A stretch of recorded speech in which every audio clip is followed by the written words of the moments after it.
Hi guys, welcome back to the channel. Looks like we have another mango, Glen mango ready here to pick, and also another one there. So good times, right? So today's video is not on the mango, it's on last night's downpour that we had here in Melbourne, Australia. And wow, what a downpour it was. I'm just going to give you a quick overview. I removed all the shade cloth from all the trees. This is the black gold jackfruit, which I haven't been able to see for the last 3 months. Yeah, he got covered in December with a shade cloth, and today, or last night, today, he got his first exposure to the world, right? And by the way, we had between 20 and 30 millimeters of rain overnight, which is about an inch to an inch and a half. And although that's not much, guys, I keep repeating this over and over, we had a really long, drawn drought here in Victoria. So I know it's not as bad as some places, like our new friend in South Australia.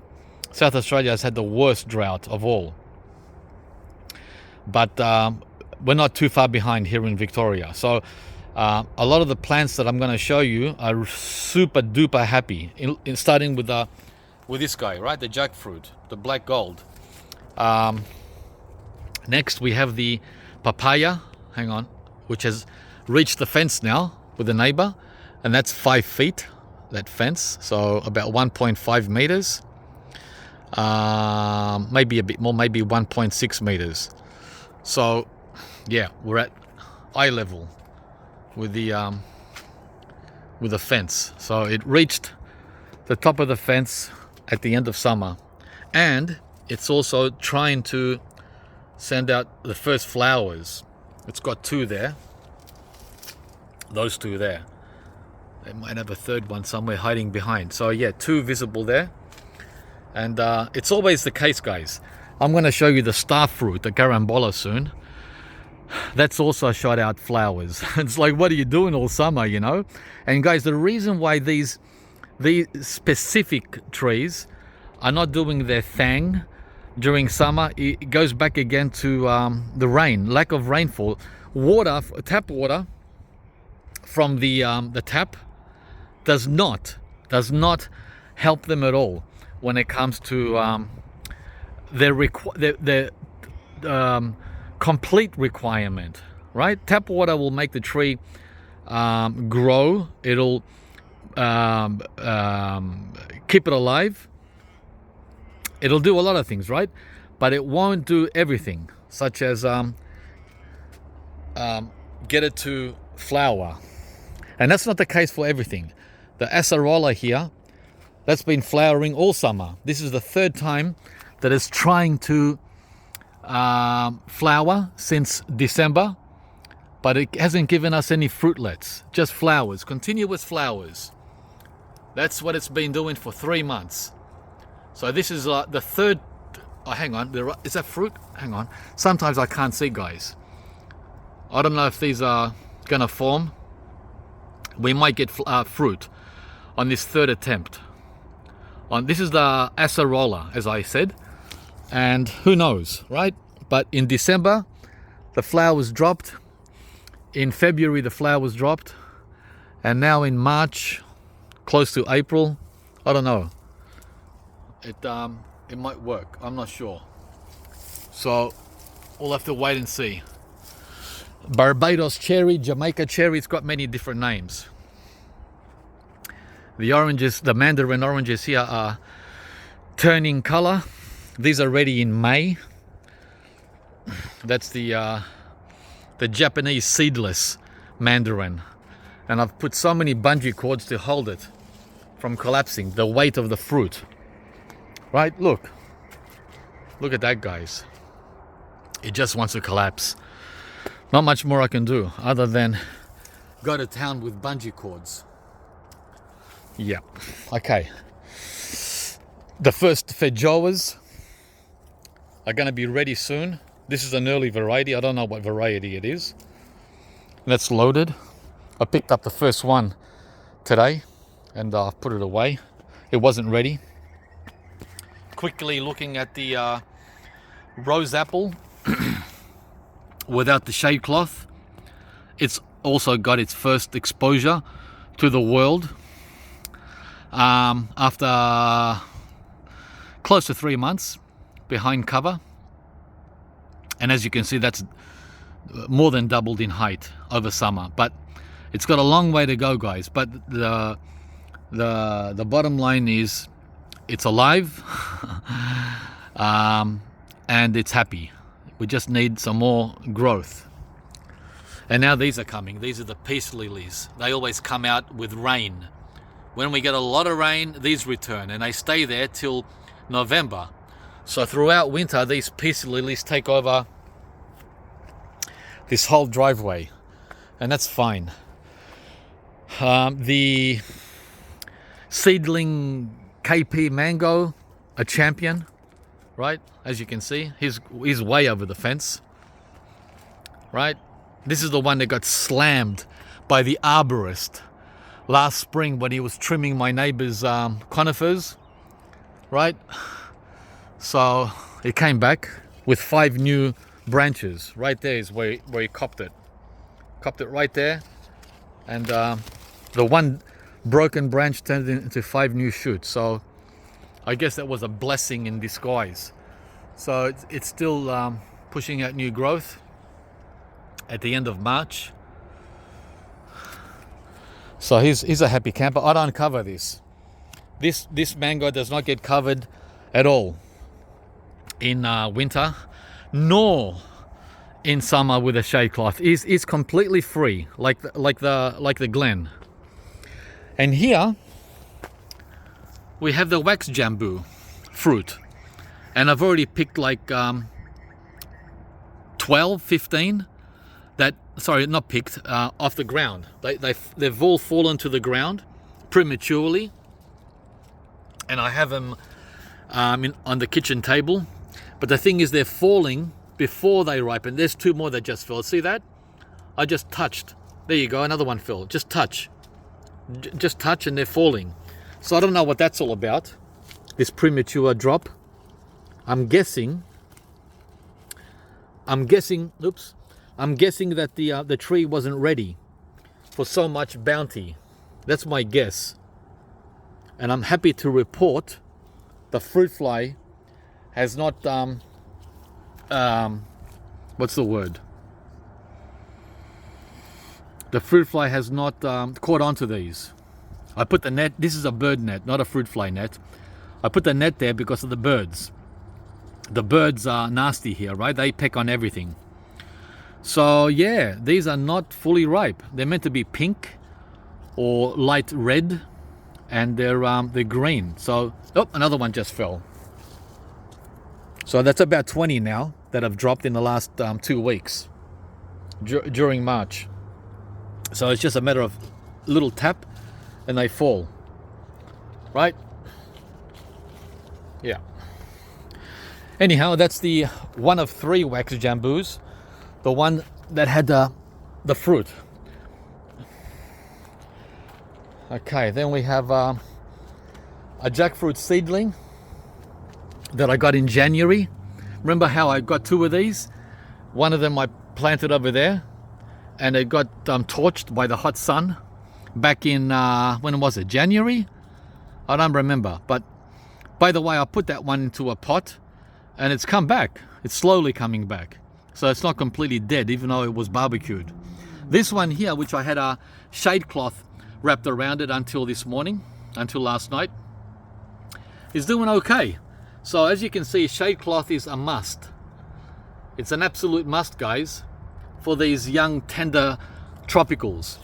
Even though it says tropical plant, tropical this and tropical that, they can't take direct sun when they're young. Because again, for many reasons. The main reason is we don't have rain. If it rained every day like in Cairns, yeah, sure, put it in full sun. if it's going to be raining all the time, the lemon guava or yellow cherry guava, we've had a few of these already, right? They're starting to drop now, and it's still flowering even.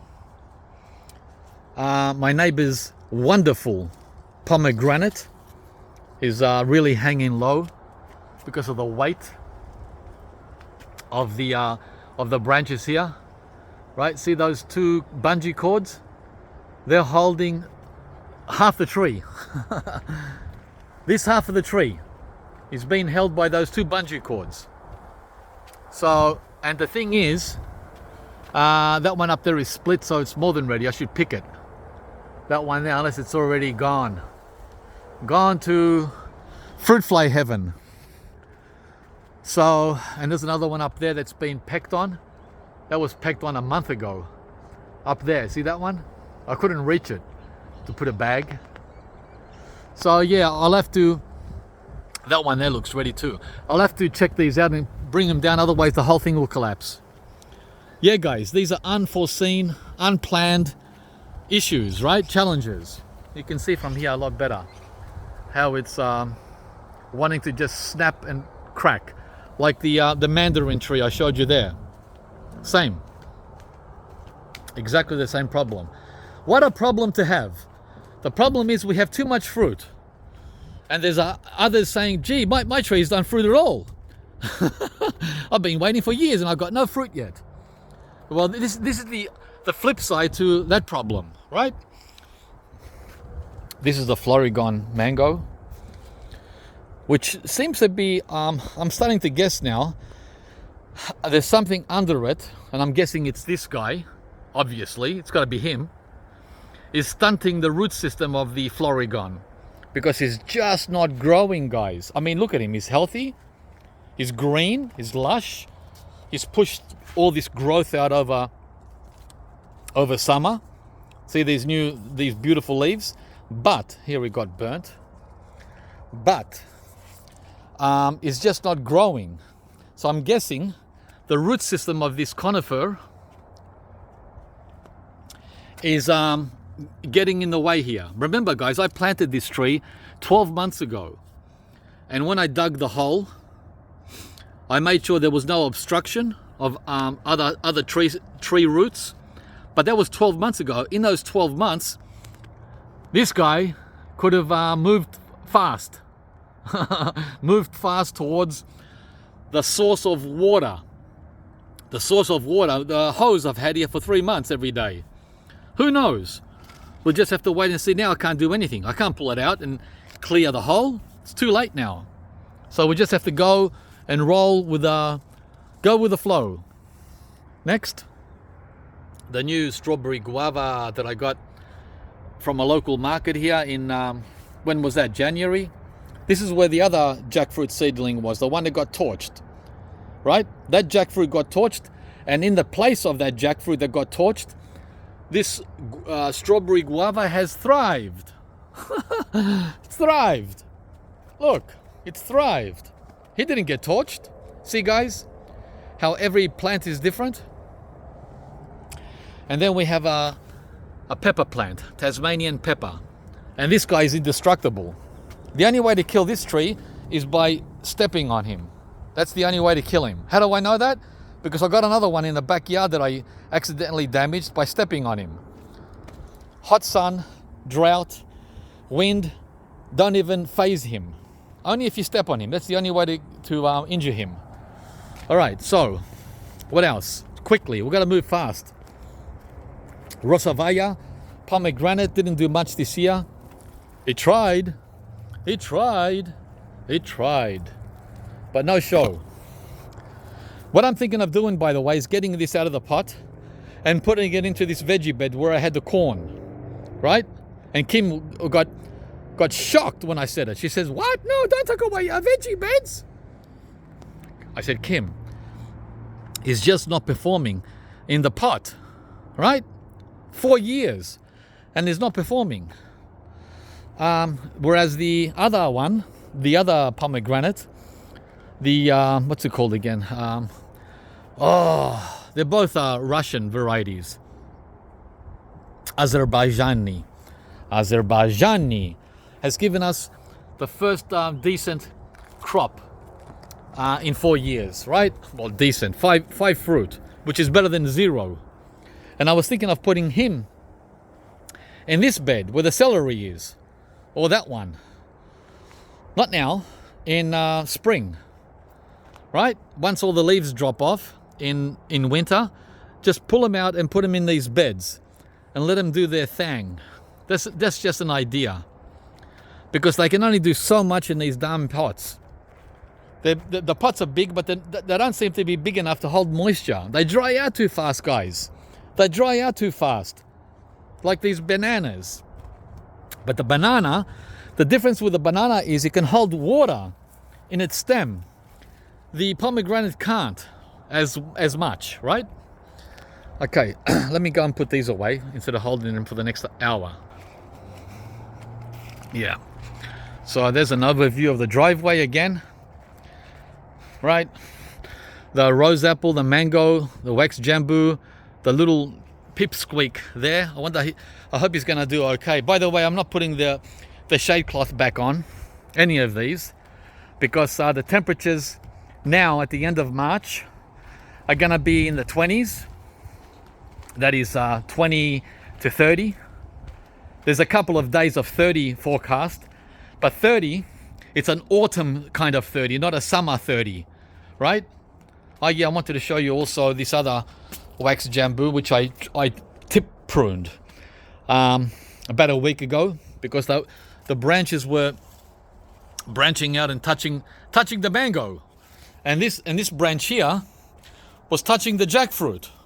So it was the side branches that I trimmed, and the one in the front here was coming out to the driveway. So I tipped that off too. So I sort of made it a little bit more compact. And there's the other papaya that's standing at around 4 feet, right? And he doesn't have any sign of flowers yet, which is fine. But I like how he's growing up above the wax jambu and out of the way of the mango. So everyone here is in their own little space. The wax jambu is doing its thing down here. Papaya is doing its thing, hopefully up there. The jackfruit has almost hit the top of my neighbor's garage like I was hoping. So 10 feet, 11 feet. And he's looking really good after that rain, by the way. And the Glen mango, he's bushed out too. Look how far he's come out. He's kissing the papaya. They're kissing, right? And on this side here, he's kissing the feijoa, the pineapple guava. So that's what it looks like there, right? And by the way, either before winter or after winter, I'm going to prune this glen, because I don't want these lower branches. All this here is going to go. All that. I want this space down here open. Probably after winter, as much as I want to do it before winter. But I'll reassess that in May.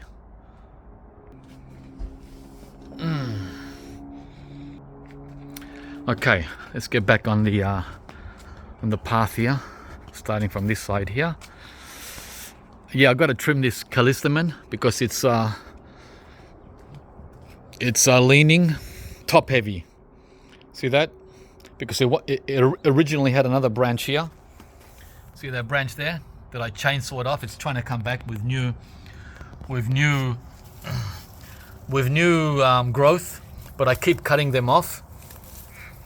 See?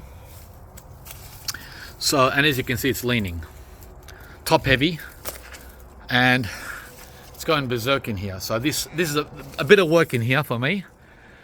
Yeah, as you can see how's that one there? That needs to go. All this needs to go, that branch there, and a lot more. So a bit of work. That one there, it's got to go. Whoa, that branch has got to go. Callistemon. It's got different names again, and it's like, oh gee, almost 4 meters tall. And this is a dwarf. This is a dwarf callistaman. Okay, next. And there's another view of it there. Next is the seedless guava. What's his name again? Yeah, his name is Starlings. Starlings. Right? This is a great guava. It's like the Indian, but sweeter and without the seeds. And we're going to get a nice crop out of this. It's still flowering. Wow. And this flowering only came after the rain we had. There hasn't been any flowers on this since January. And now at the end of March, it's flowering again because of the rain. Rain, guys. That's what I was trying to say before. Tap water will not do this. Will not bring this on. Chlorinated water. Okay. This is the lilikoi. Hang on. What's the official name? Well, not official, but you know, common name. Sweet lilikoi. He's flowering like crazy, but again, all the fruit that's set is not being pollinated, so it's all falling down with empty cavities. Empty cavities, right? Empty. The sweet lilikoi needs a pollinator.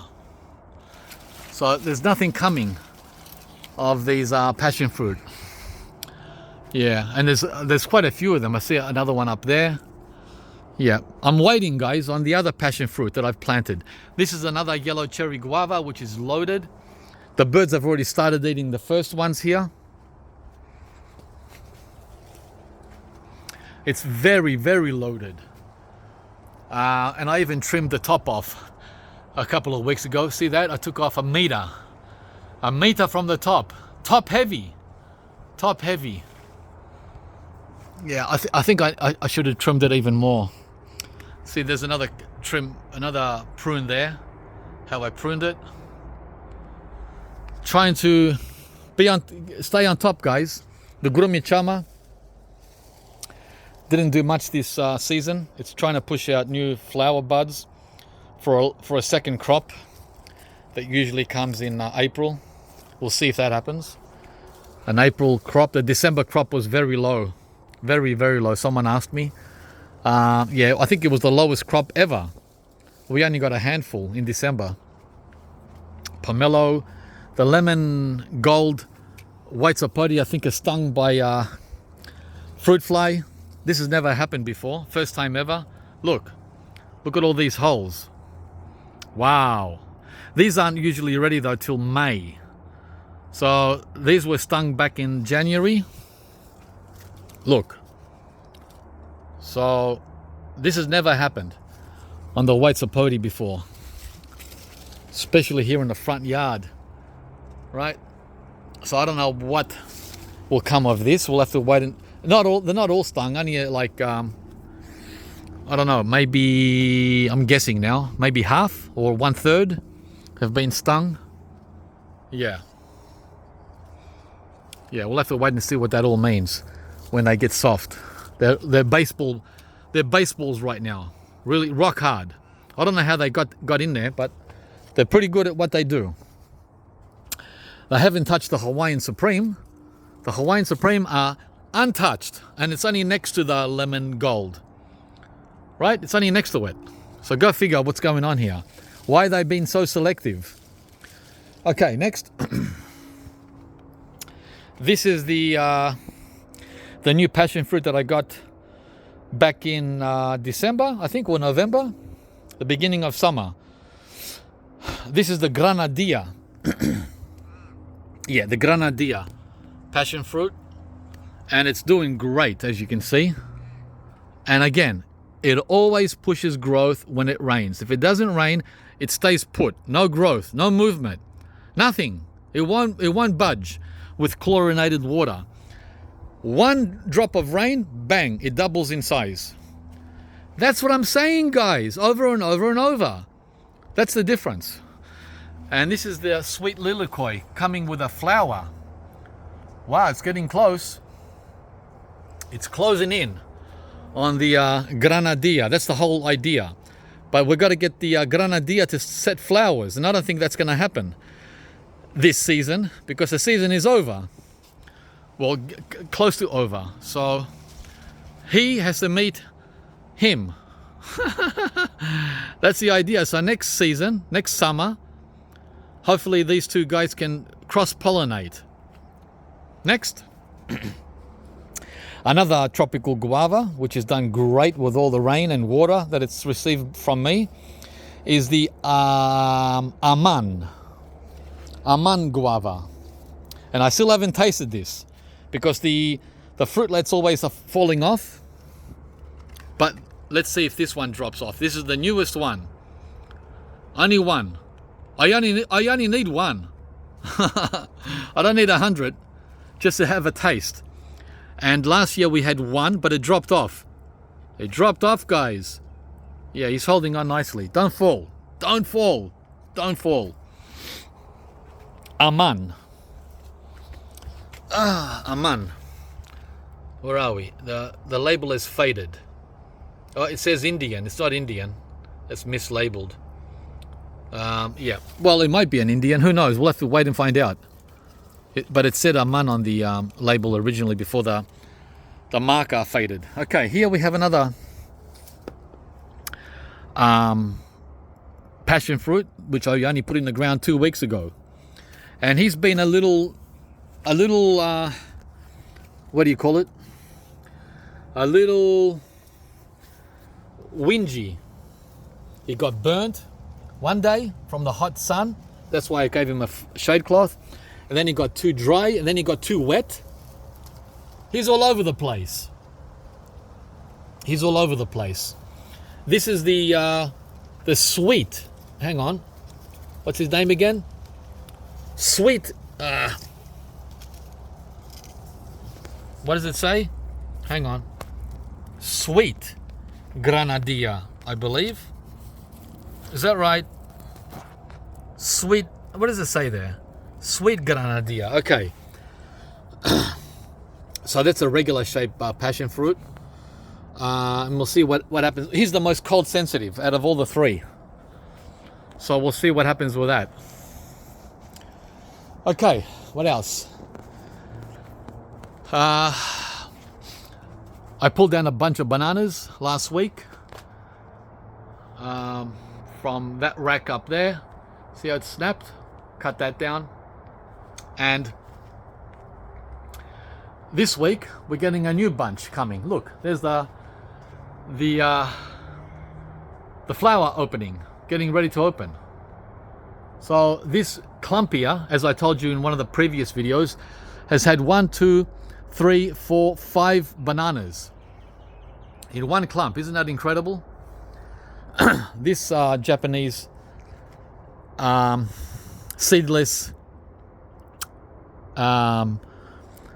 tree had gall wasp completely out of control, and I removed almost all of it, as much as I could, and it's only got one fruit. It's holding only one fruit because of all that pruning, right? When you prune these, you lose all the flowers. But look, since I pruned it, how it's come back with all this new growth in the last 3 weeks. It took only 3 weeks to completely recover itself. Amazing, isn't it? Huh? Yeah. So we're starting all over again. And there's some, there's still gall wasp here and there. But guys, I'm doing the best I can. The best I can. Yeah. Okay, let's get moving. This is the new reed avocado that I planted. When was that? January? During the middle of summer. And he's appreciating the rain. I'm not taking the shade cloth off of him until those last days of 30 have passed, which will be in the next few days. I'll remove this shade cloth probably the first week of April. And look what happened here last night with the storm. The damn banana pot collapsed again, and it took the same lychee again. Second time. Look at this. Look at this, guys. It looks like I haven't learned my lesson. It's not funny. Oh man. And I haven't even looked at this. I was waiting to make the video to show you guys so we can experience this together. Like a family, right? Doing things together. Yeah. There you go. Look. See how it snapped there? So I'm gonna have to rethink this situation with this banana pot. Wow, what a nasty, that was a gust. Like last night when we were sitting at our computer around 11 p.m. it was blowing like shh, shh, shh. And then at midnight I heard a shh, shh.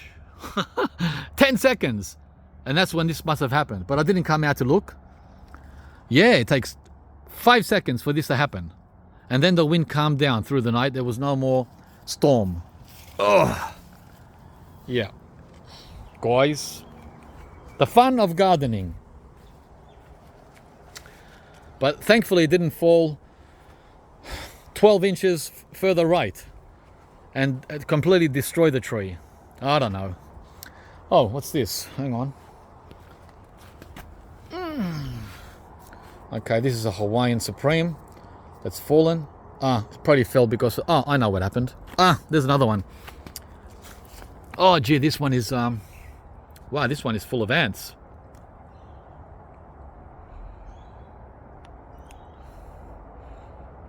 Oh, yeah. I wonder who made the opening. Yeah, okay, so... What's happening here is... Yeah, okay, these are the small ones. The tiny fruit. What happened here is probably... The banana... Yeah, there's some more up there. Okay, so they're falling from up there. It got knocked by the banana. See those up there? Where are they? Those in there. There's a cluster of them. The smaller ones. And there's a lot of them actually. Bigger ones. This is the, as I said, the Hawaiian Supreme, my favorite variety. Anyway, let's not slow the video down and look at the plum cod, how it came back. The one I butchered with the ryobi a couple of months ago, early January. Look at that, huh? Someone told me this was a bad idea. Where are you now, my friend? Yeah, he said all these new shoots will die in winter from the cold. Oh man, a plum? A plum will die from the cold? Yeah, this is the kumquat, which hasn't fruited in like 5-6 years.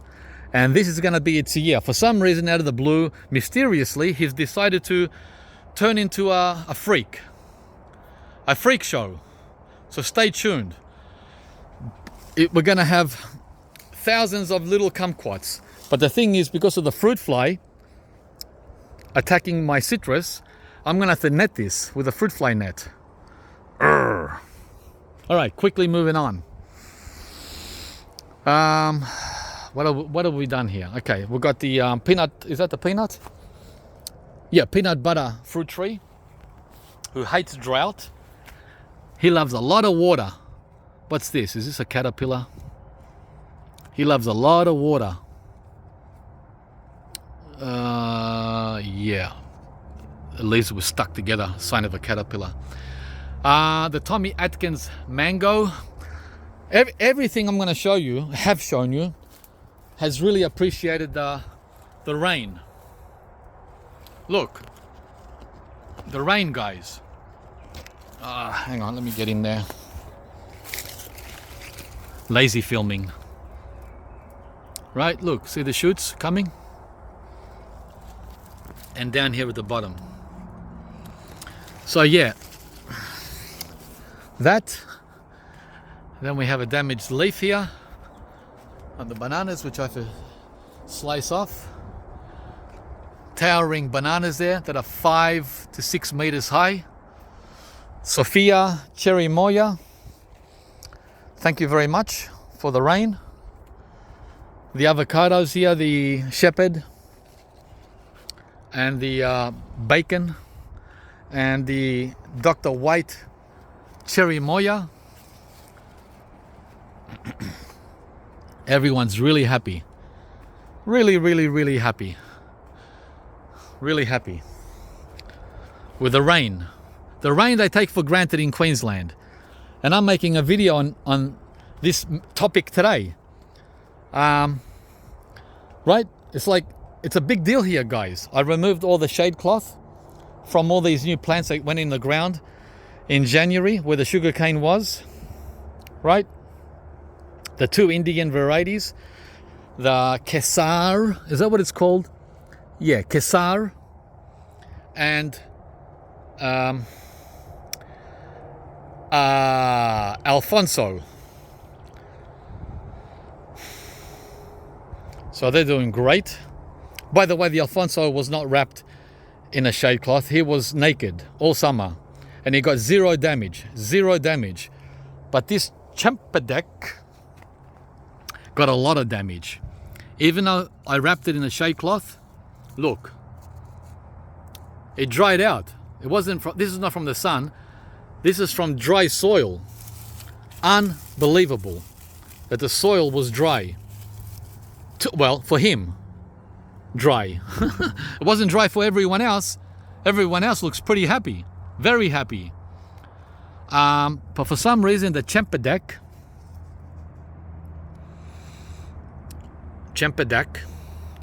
lost all its leaves. These leaves, look, behind a shade cloth. How on earth can that happen?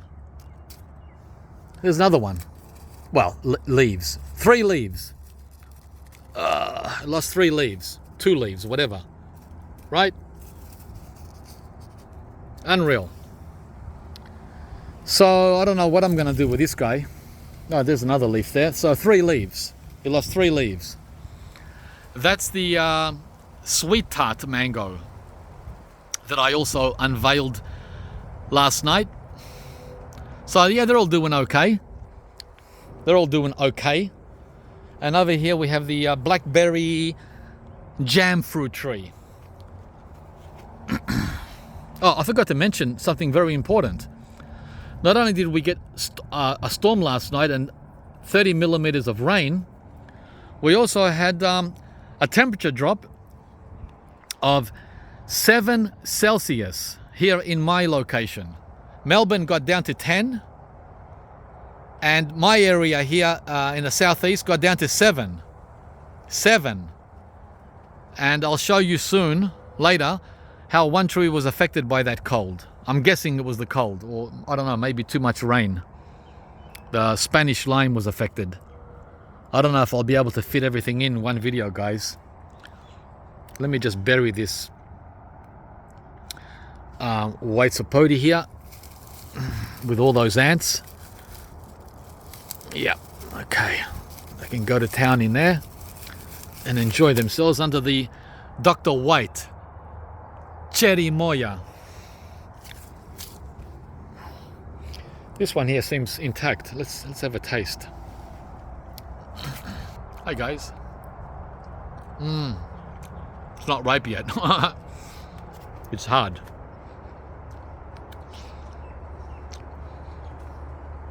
Still sweet and creamy, but hard. Unaffected by fruit fly, which is a good sign.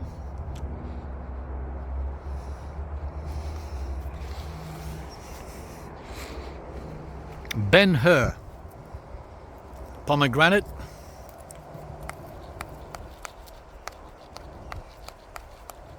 No hollow sound yet.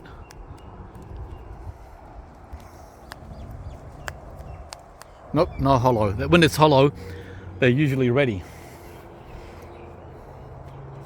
This is the purple guava that I planted as a screen, privacy screen, shot up with the rain. Right? It's at almost 2 meters. The blood orange.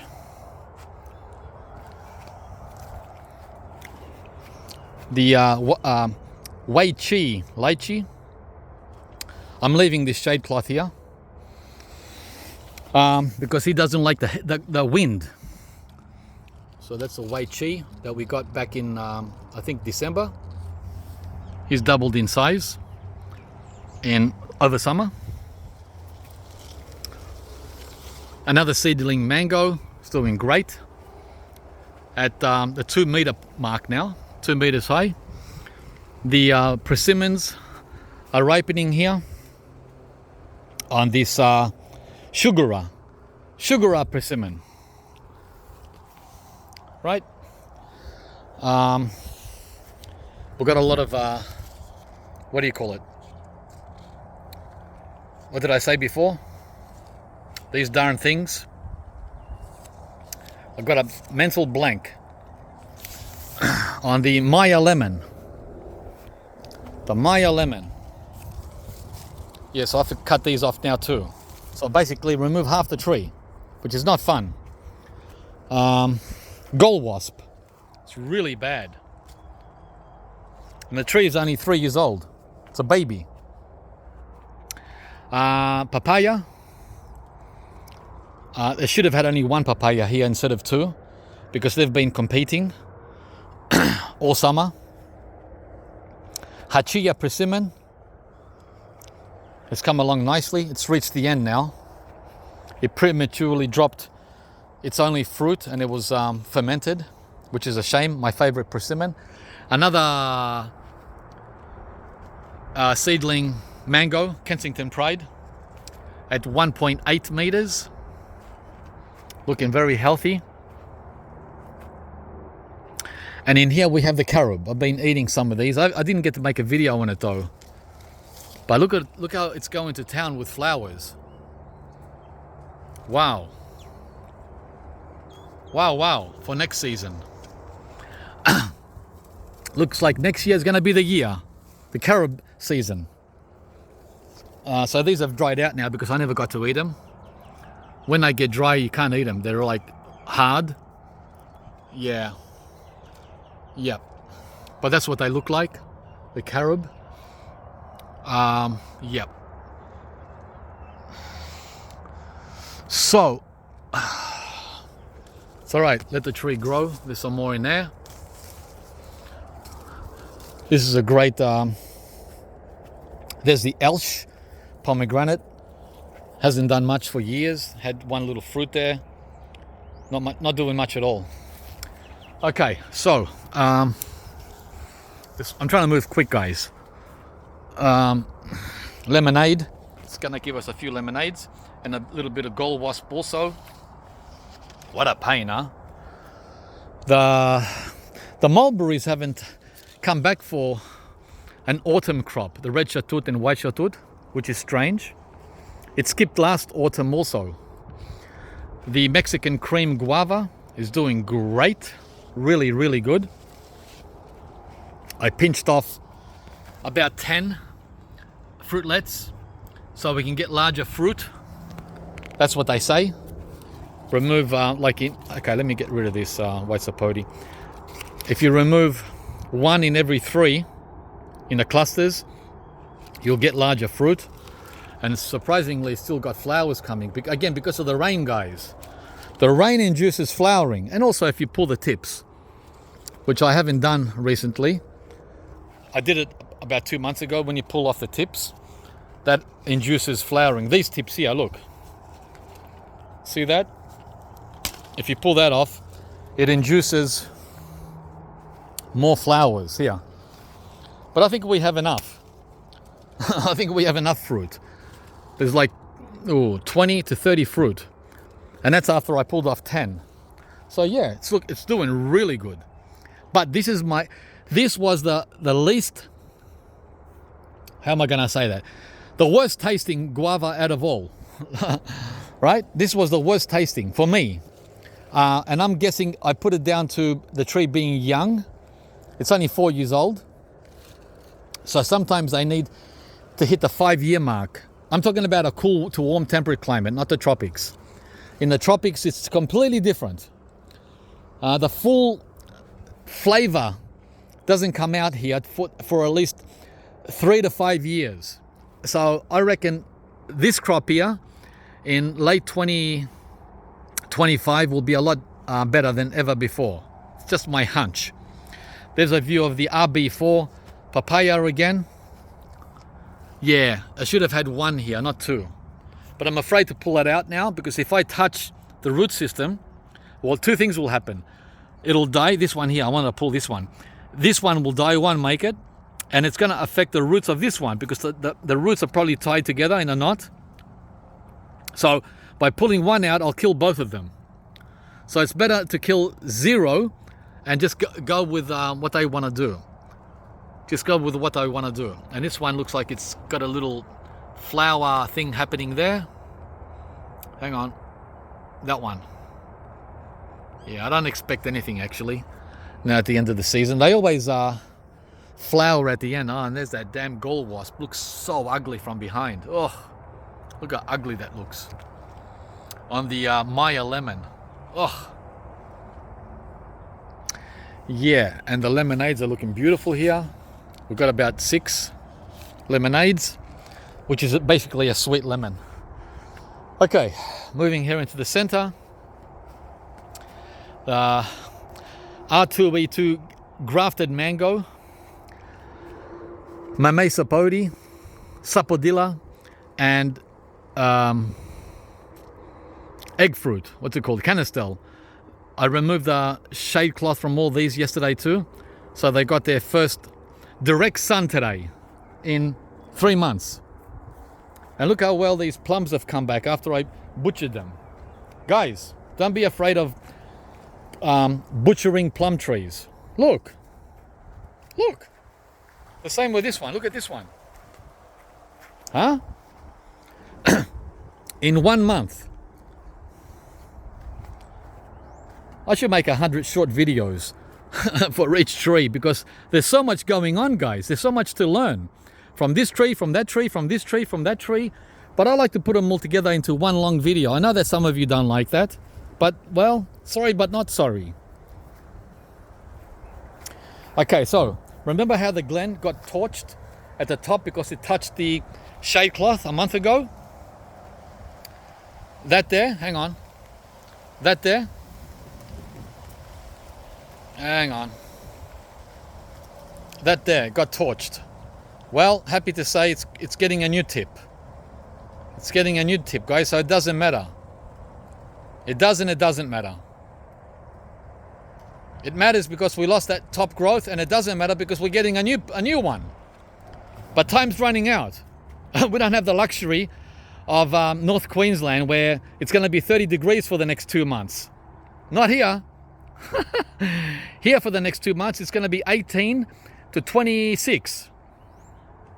That's the difference. But overall, I'm happy. There's no other issues other than what I just showed you, and that's in the past now. That's no longer a problem.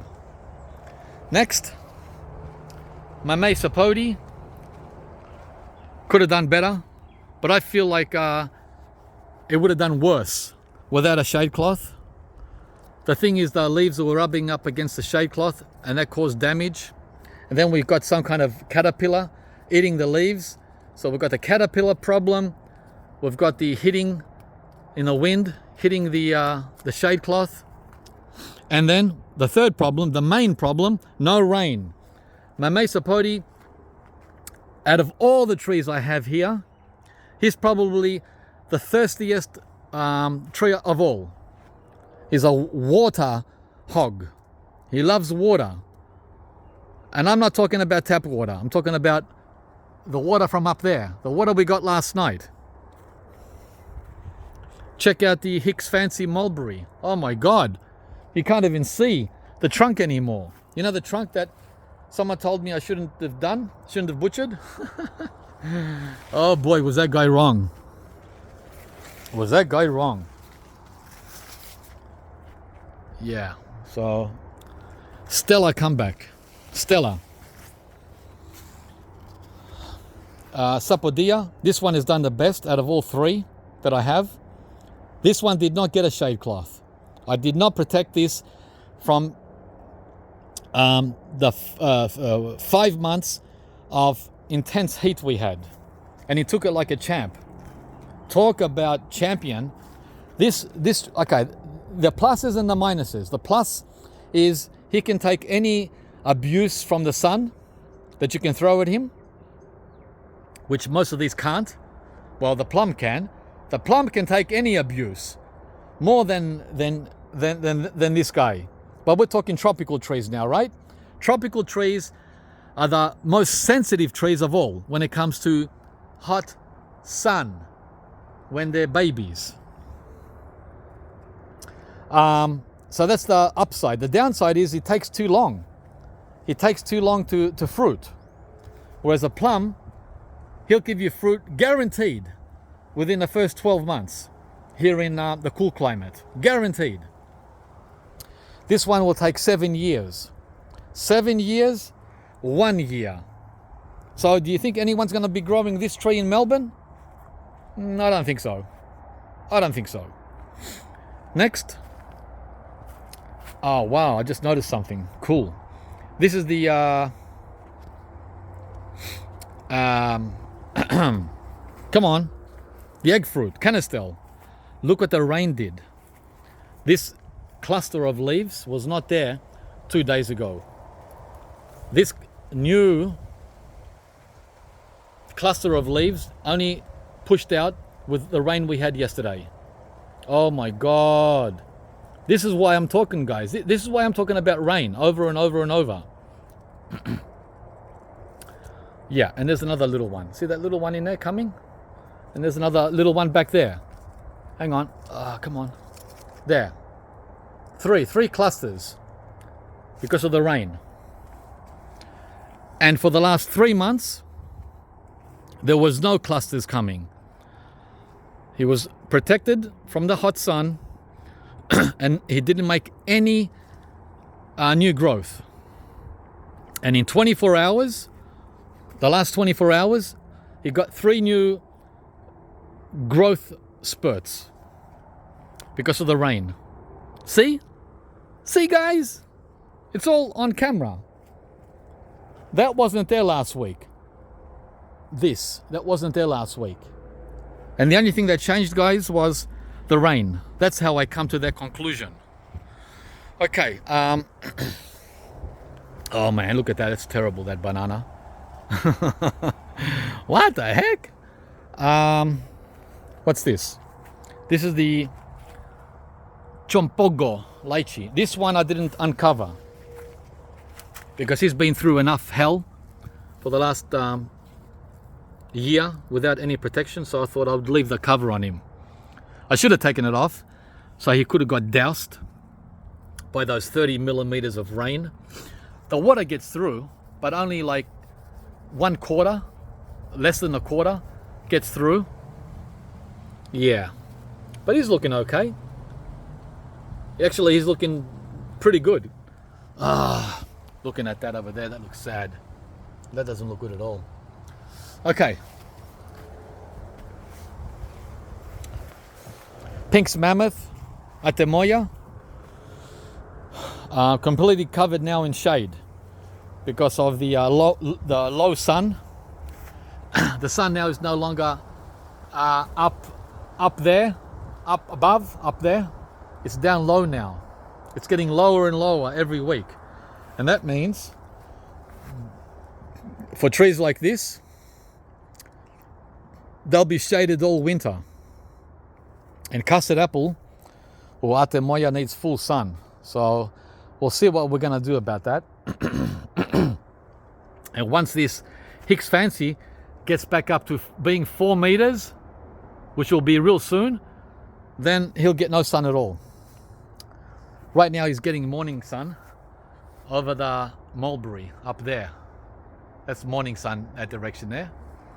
Okay, so this banana here didn't fall. If this banana falls, it's going to crush the Pink's mammoth. But I've angled it. I've angled it like that, so it doesn't fall that way with a stick. See this stick? Yeah, under the saucer. And today I found this on the ground. The first Wilson white sapote right here under the tree. Yeah, and it looks like, let's see, it wants to break in two. Let's see what's inside. Come on. Okay.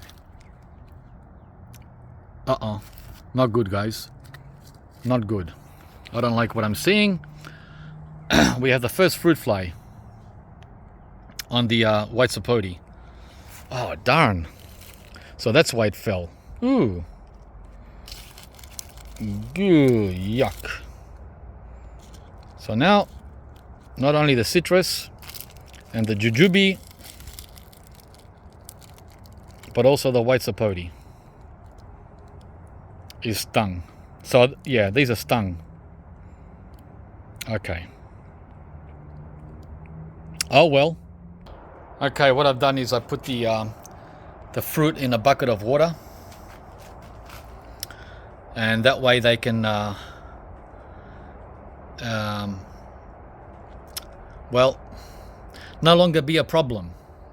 Let's put it that way, because they say that's one of the ways to deal with them, or use the microwave or the freezer. I'm not going to put these in my kitchen, guys. That's the easiest way for me to do it. Just drown them. So these are indeed going to be fruit fly stings when these ripen. What a bummer. Oh well, right? And like I said, it's around half the tree has copped it on the lemon gold. But strangely, they haven't touched the, as I said, I repeat myself, the Hawaiian Supreme are untouched. And the Vista is untouched. But they have touched the Vernon. The Vernon has it too. Yeah, problem. Big problem. Big problem with a fruit fly. It's no longer limited to the Rocoto chilies, but also the white sapote. Okay, we're almost done, guys. Looks like it's going to be a 1-hour video. Up there we have, oh man, at least 40 black sapote fruitlets. Actually, they're bigger than fruitlets. Yeah, they're bigger than fruitlets. So it looks like we're going to have a huge crop next summer. Black sapote comes in summer for us here in Melbourne. December to March. And there's another 20 down here, right? And we still have one left from the previous season, unless this one is for next season. I'm not sure because it's kind of big for the new season. It's kind of big, but yeah, there's about 50, I'm guessing, around 50 young fruit for the next season, late 2025. It's loaded, it's jam-packed, and because of all the water I've given it and the rain that it had last night, it's huge, guys. The tree is massive. Okay, and I think we're going to wrap it up soon. This is the Wampy. This does not need any water at all. For some reason, the Wampy, this guy here, is completely drought tolerant. Here, where it's planted. The tree doesn't grow any taller. It remains at 1.5 meters. It's been at 1.5 meters for 10 years. It just won't grow any taller. It just won't grow any taller, but I don't care, right? It gives us the same amount of fruit every year. It's one of those novelty trees. The Huey longan, that remains to be stunted. As you can see, I've given all these new protection beds. And this is the giant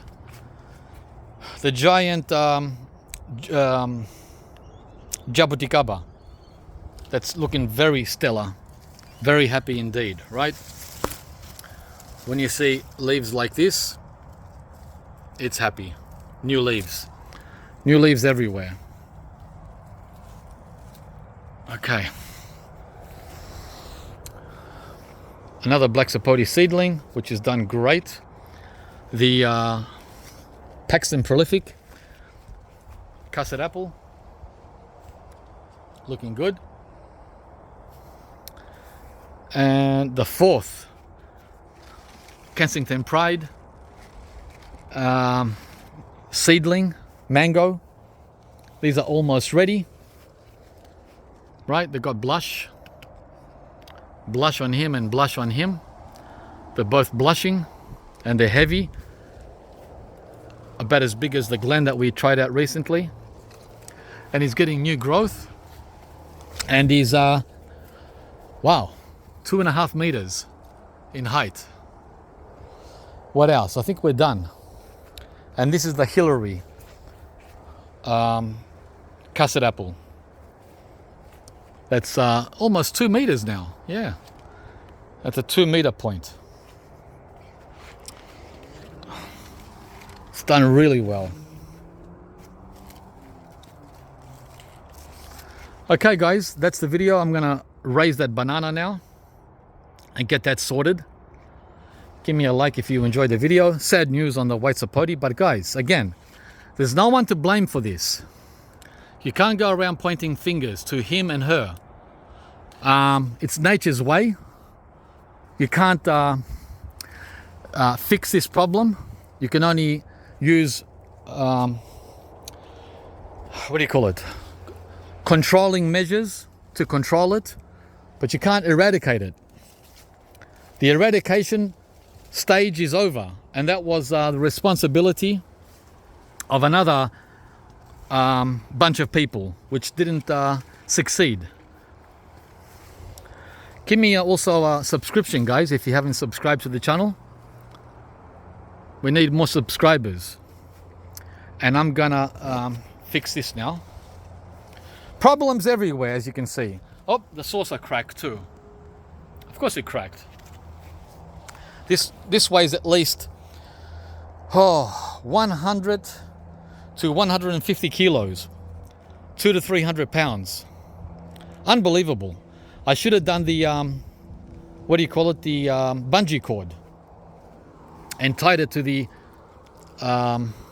custard apple or the pomelo, so it wouldn't fall in this direction. Right? Yeah, I was gonna do that, but I thought, nah, it won't happen again. And man, that happened exactly 12 months ago. So just remember, February and March is full of sneak gusts. Okay, I decided to take the saucer away. Sometimes the saucer creates a seesaw, and the roots, of course, can't get into the ground. When you get some of the roots, oh, there's a new guy that just came out of there. When you can get some of the roots to go in the ground and anchor the pot, that helps too. So now, take 3. Yeah, we're gonna try it again for the 3rd time. I'm gonna leave it here, guys. I just moved it away further in towards the pomelo and over the Paxton prolific, right? Over the Paxton prolific and away from the lychee. So we'll see what happens. It's sort of resting on the white sapote as it was before. I also turned the pot the other way so that the stems are facing that way towards the mango instead of towards the lychee. Yeah, we're gonna be stubborn.